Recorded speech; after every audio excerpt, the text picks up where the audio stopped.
By 1973, Harvey Milk had already been many things: naval officer, high school teacher, bit part actor, and wandering hippie. But as he embarked on yet another life running a camera shop in San Francisco, he already found himself distracted. From the Watergate hearings on national news to the teacher who had to rent a projector when her school couldn't afford one, Harvey saw a desperate need for political reform. Milk strongly believed that tight-knit neighborhoods were essential to the fabric of the city, and that government should solve those communities' most practical problems.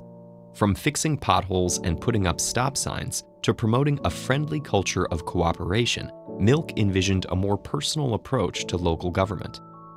This philosophy led him to run for the city's Board of Supervisors as the representative for his own district, which included the heart of American gay culture, the Castro.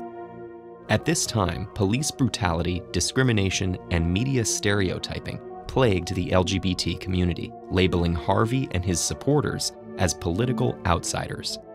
But Milk refused to downplay his sexuality.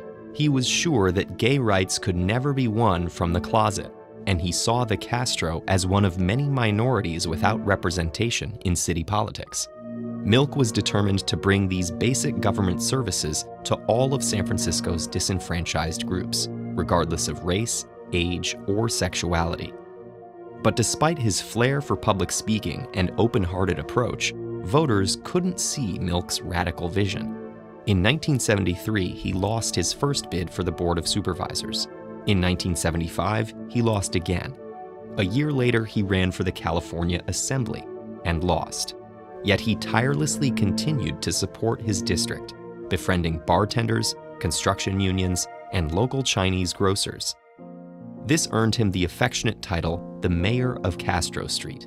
And when he ran his third campaign for the Board of Supervisors in 1977, Harvey finally won the seat, becoming one of the first openly gay public officials in U.S. history. Elated, Milk arrived in office determined to make lasting change. He immediately introduced a bill outlawing discrimination on the grounds of sexuality and launched a major cleanup of the city. But not everyone was happy with this direction. Anti-gay sentiment was gaining national momentum, especially in the form of California's Proposition 6. The proposition, which sought to make it illegal for homosexuals to work in Californian schools, would prove to be the biggest battle of Milk's career. Supporters of Prop 6 attacked the LGBT community, calling them unfit to work with students. But Milk urged them not to hide in fear. Come out to your relatives, come out to your friends, if indeed they are your friends. Come out to your neighbors, to your fellow workers, break down the myths, destroy the lies and distortions, for your sake, for their sake.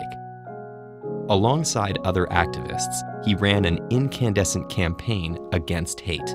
On November 7, 1978, Prop 6 was defeated in a landslide. It was proof that Milk's message was gaining traction.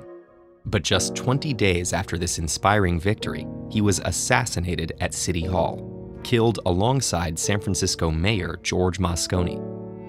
Both men had been murdered by Dan White, a former fellow supervisor who had positioned himself against those he called radicals, social deviates, and incorrigibles.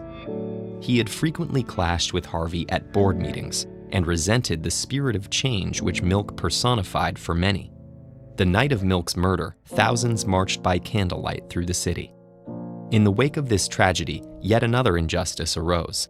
In a highly controversial verdict, White received a sentence of only 7 years and 8 months, a decision that sparked uproar throughout the city in what became known as the White Night Riots. But even after his death, Milk continued to preach his hopeful cause. He left his friends and followers a total of 3 different tapes to be played in the event of his assassination. They leave us with a call to action and a reminder that everyone is welcome in the fight against injustice. I ask for the movement to continue, and if a bullet should enter my brain, let that bullet destroy every closet door. Harvey Milk famously said, "Hope will never be silent."